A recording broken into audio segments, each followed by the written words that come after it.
The Japanese New Wave, a cinematic rebellion in Japan lasting throughout the majority of the 1960s and 70s, was just as much of an upheaval of Japanese cinema as it was an avenue of social criticism against the ineffective Japanese government. Defenseless and largely unreliable, Japan had just begun recovering from their devastating defeat in World War II.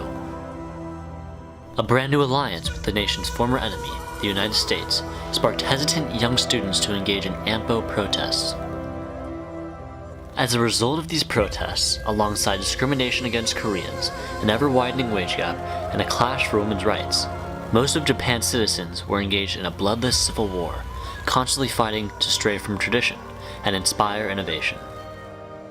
One critical way that these citizens achieved such a cultural transformation was through the motion picture.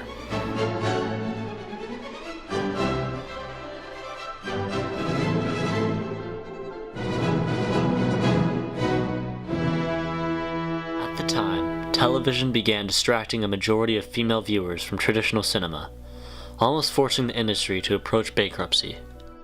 Thankfully, however, movie studios like Shochiku and Nikatsu decided to take a more progressive approach to their films, resorting to younger, more radical filmmakers to try to evoke an enthusiastic reaction amongst audiences.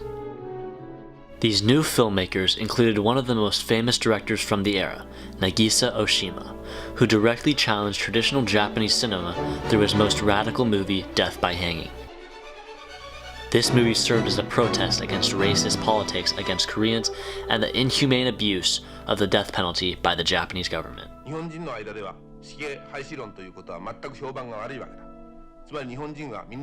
Young directors like Oshima inspired a revival amongst Japanese cinema, eventually influencing the Art Theater Guild in Japan to invest in official production and distribution patterns to introduce into Japanese cinema.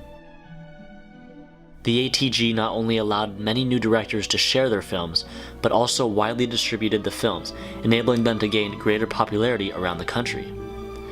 These classic films were brutally rebellious, blatantly rejecting the pictorial traditions of the old Japanese cinema. Films like Funeral Parade of Roses, Double Suicide, and Eros Plus Massacre rose to popularity throughout Japan.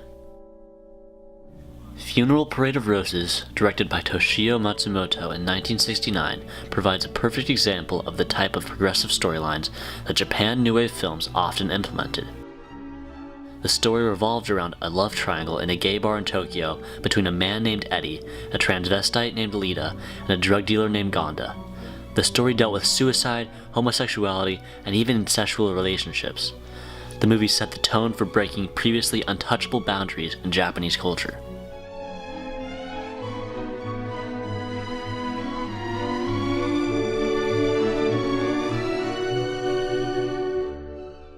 Double Suicide, directed by Masahiro Shinoda in 1969, was yet another uniquely dark New Wave film.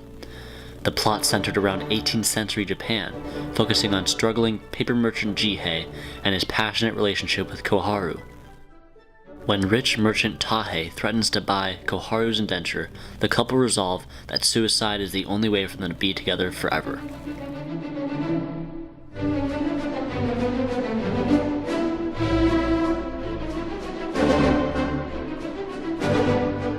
Finally, of all New Wave films, Eros Plus Massacre was quite possibly the most complex movie to hit theaters.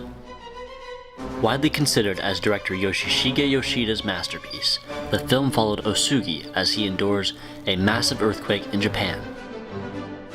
The movie then jumped 50 years into the future, where Japan is a much more open-minded country, like Yoshida had envisioned. Clearly, the movie served as a social commentary in a hostile time of political unrest in Japan. While all these films shared the same motif of rebellion against Japanese government, there were no recognizable traits or techniques used outside of handheld footage and gloomy imagery, because the Japanese New Wave was first and foremost a brutal attempt at political reform in the Japanese government.